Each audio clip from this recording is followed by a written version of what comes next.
Hulikam naman ang panlolob ng isang lalaki sa isang bahay sa San Mateo, Rizal. May unang balita si EJ Gomez.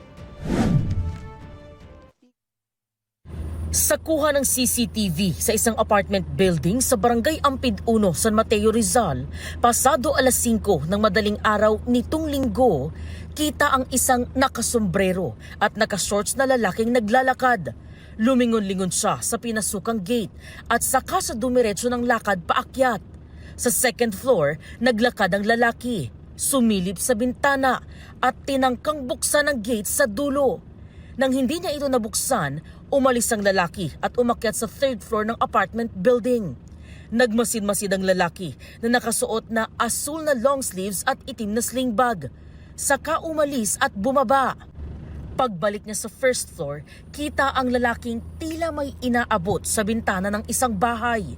Sa isa pang kuha ng CCTV, binuksan niya ang sliding window ng bahay bago tuluyang lumabas ng gate. Ang lalaki, natangay na raw noon ang isang cellphone mula sa bahay. Ayon sa isa sa mga nakatira sa bahay na si Angelica, umaga na nang malaman nilang ninakawan sila. Hindi po kasi nag-alarm yung cellphone ng asawa ko. So nagising na siya ng kusa, hinanap niya yung cellphone niya sa may bandang ulo na niya sa may unan. Nalughog namin yung higaan, yung mga unan. Wala talaga. Tiningnan nila ang mga kuha ng CCTV at doon nalaman na pinasok na pala ang kanilang apartment building. Dahan-dahan lang po niya binubuksan tong screen hanggang sa inaabot niya na po yun.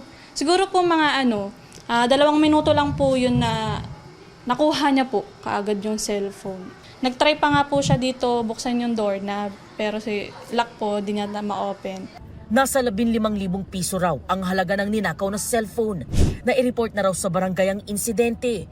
Ayon sa mga tanod, hindi residente ng Ampid 1 ang salarin. Yun po dahil talaga po, ma'am. First time ko lang nakita ang mukha na yan, ma'am. Pinakatan po yung itsura niya. Katunayan, mayroon po kami nakapaskil pa dyan, ibang barangay. Patuloy ang pagtunton ng mga otoridad sa salarin. Itong unang balita. EJ Gomez para sa GMA Integrated News. Igan, mauna ka sa mga balita, mag-subscribe na sa GMA Integrated News sa YouTube para sa iba't ibang ulat sa ating bansa.